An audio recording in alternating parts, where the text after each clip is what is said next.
गणतंत्र दिवस की आप सबको शुभकामनाएं। रिपब्लिक डे पे अलग तरीके से झंडा लहराया जाता है और आजादी वाले दिन स्वतंत्रता दिवस पर अलग तरीके से। इंडिपेंडेंस डे पे उसको कहा जाता है फ्लैग होइस्टिंग अर्थात ध्वजारोहण या फिर झंडारोहण। और 26 जनवरी रिपब्लिक डे पे फ्लैग अनफर्लिंग अर्थात झंडा फहराना या फिर ध्वज फहराना। दूसरा, इंडिपेंडेंस डे पे प्राइम मिनिस्टर ध्वजारोहण करते हैं और रिपब्लिक डे पे प्रेसिडेंट जो है वो झंडा फहराती है। जनरली जब आप वीडियो देखोगे तो 15 अगस्त को ध्वजारोहण होइस्टिंग होती है। झंडा बेसिकली जो पोल होता है उसके नीचे बांधा हुआ होता है और उसके बाद प्राइम मिनिस्टर उसको खींचते हैं, वो ऊपर जाता है और उसके बाद फिर हमारा झंडा यहां पर लहराता है। लेकिन जब आप रिपब्लिक डे पे सुबह 9 बजे परेड देखेंगे तो झंडा जो है वो पहले से ही ऊपर होता है। प्रेसिडेंट रोप पुल करती है, वो जो ध्वज है वो वहीं पर खुल जाता है और फिर लहराने लगता है। इसको कहते हैं झंडा फहराना। इंटरेस्टिंग बात, हमारा जो राष्ट्रीय ध्वज है उसको रिसीव, उसमें डिलीवर, उसमें कुछ होल्ड या उसमें कुछ कैरी करने के लिए यूज नहीं कर सकते, लेकिन उसमें फ्लावर पेटल्स रखे जा सकते हैं। तो या इंडिपेंडेंस डे पे अगर उसको अनफर्ल करना होता है, लहराना होता है, फहराना होता है, फ्लावर्स पेटल्स जो हैं ऐसे ओकेजन्स पर उसके अंदर रख सकते हैं। ये जो होइस्टिंग है ये यूनिवर्सल है, ऑलमोस्ट सारे के सारे देश करते हैं। हमने भी बेसिकली 15 अगस्त 1947 को स्टार्ट किया था। ये सबसे पहले हमारे स्वतंत्र देश का जो ध्वज था प्रधानमंत्री जवाहरलाल नेहरू ने फहराया था।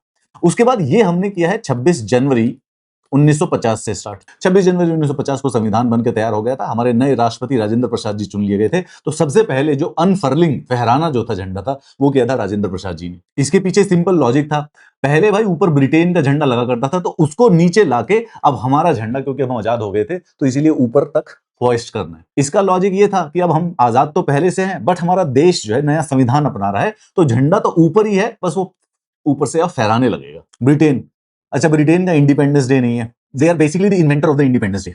वर्ल्ड में आधे से ज्यादा इंडिपेंडेंस डे जो मन रहे हैं वो इसलिए मन रहे हैं क्योंकि इनसे पीछा छूट गया था। इनके यहाँ पे इंडिपेंडेंस डे नहीं है, इनके यहाँ पे रिपब्लिक डे भी नहीं है। मतलब कॉन्स्टिट्यूशन तो है इनके पास, लेकिन ऐसा कोई एक मीटिंग करके कॉन्स्टिट्यूशन नहीं बनाए थे।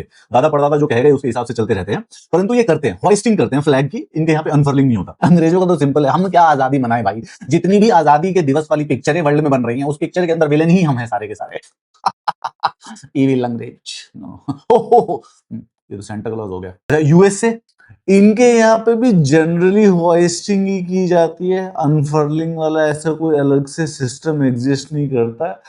इनके पास इंडिपेंडेंस डे भी है, रिपब्लिक डे भी है, पर ये रिपब्लिक डे मनाते नहीं। टेक्निकली रिपब्लिक डे भी है क्योंकि इनका कॉन्स्टिट्यूशन 17 सितंबर को स्टार्ट हुआ था, पर ये सेलिब्रेट नहीं करते। इसके अलावा पाकिस्तान, यार पाकिस्तान को मुझे वैसे ज्यादा पता नहीं है यार, मतलब पता नहीं उनका एक तो 10 कॉन्स्टिट्यूशन बना चुके हैं तो रिपब्लिक डे है या नहीं उनका। लाइक पाकिस्तान के किसी बंदे को बोलो ना कि यार कॉन्स्टिट्यूशन के बारे में पता है, दे बोले पेट तो आजकल खराब रहता है हमारा भी। तो भाई देखो सीधी सी बात है, जैसा कि अमित शाह जी ने कहा, क्या बात कर रहे हो, जान दे देंगे इसके लिए यार, जान दे देंगे, ले भी लेंगे। Happy republic day to all of you.